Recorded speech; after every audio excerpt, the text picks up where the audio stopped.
Hello children, now I'll tell you what is a field and a record. As you must have seen in the previous video, I told you these are the fields. I have got the vertical column is also called a field if it has a heading and the data of the same type. Now if I take the data separately, if I just take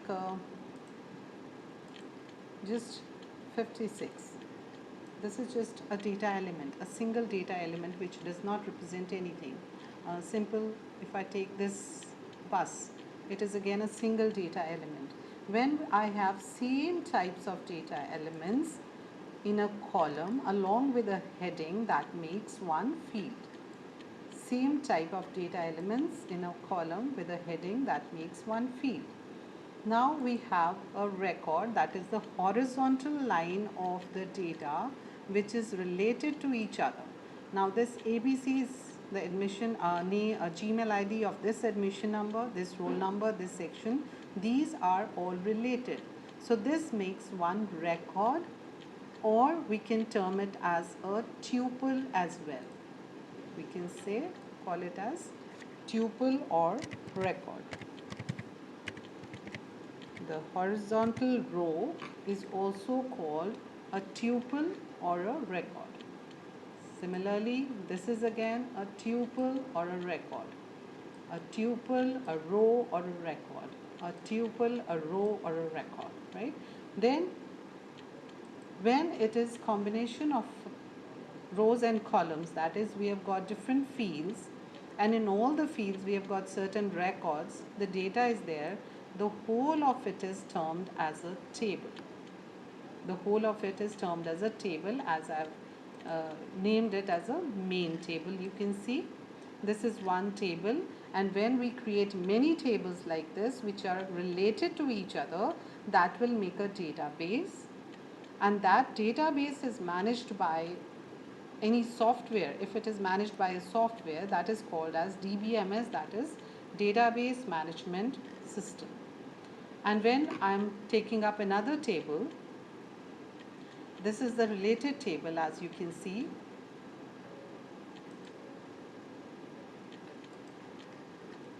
Now I've got a separate table. Just have to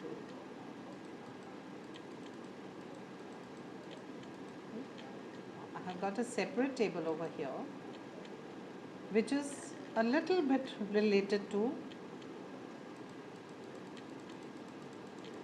the previous table, the main table. You can see that this main table includes all the information about a student regarding his Gmail, admission number, roll number, section name, surname, marks, house and transport. And there's a separate table which includes only the hobby of the student along with the roll number. Suppose a dance teacher wants to select certain students who are not coming by bus, who have self mode of transport, so that they can stay after the school for dance. Now, what is the way to see whether a student is coming on bus or not?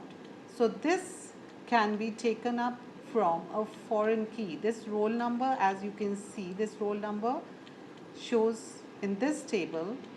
The transport can be seen from the main table. So how are these tables going to be related? They are going to be related through a primary key and foreign key. Now I'll tell you the concept of a primary key and a foreign key. First of all, let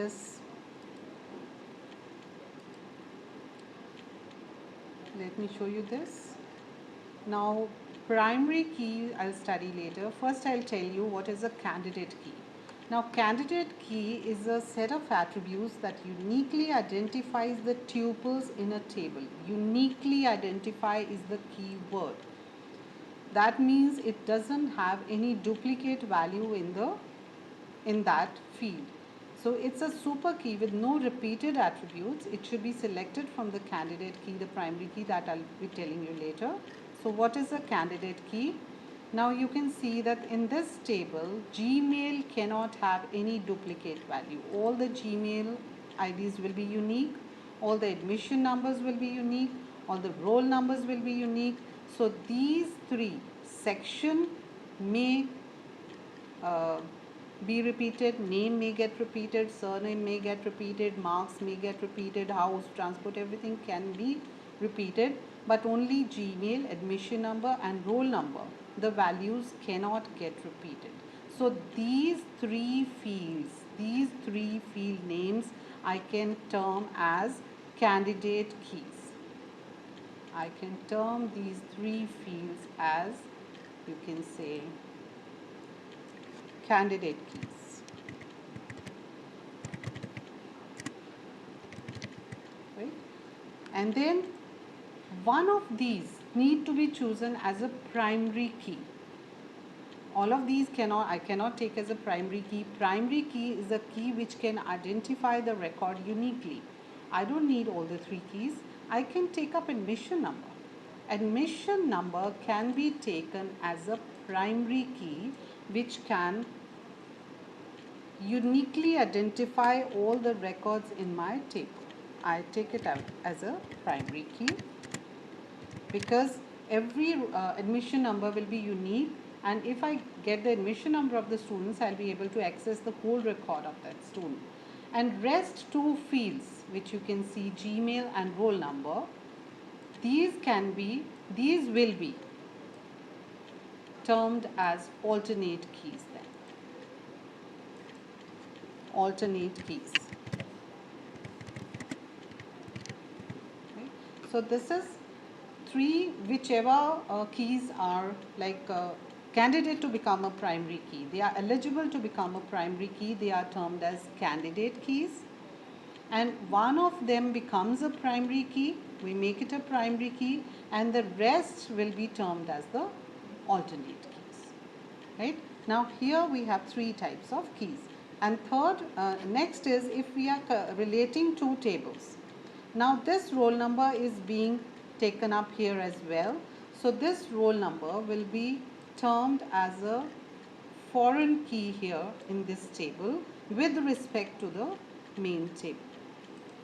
So I'll term it as, it is termed as foreign key. So this will be a foreign key, this roll number will be a foreign key with respect to the main table because we have related two tables over here. I hope this is clear to you. So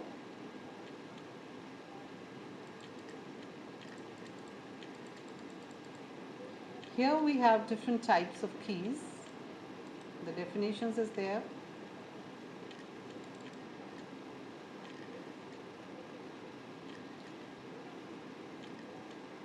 Let me show you. So what is a primary key? It's almost the features of all the candidate, primary and the third one, alternate, are the same. But only the thing is, candidate is a group of keys, primary is one of them chosen as the primary key, and the other are alternate keys. So all of them have to be unique. They need to be uniquely identifying every row in a table. No duplicate value should be there. The primary key properties, there can be only one primary key. It may consist of one or more columns.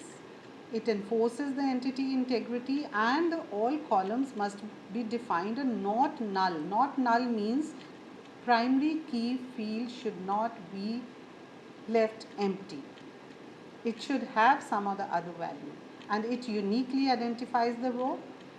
Then I'll discuss the composite primary key later on. Then we have alternate keys. It's a group or column of a table that uniquely identifies every row in a table. Again, it's a unique identification, and for candidate key also uniquely identify tuples. And same is the property of candidate key. Unique values must not contain null value. And then we have a foreign key which creates a relationship between two tables.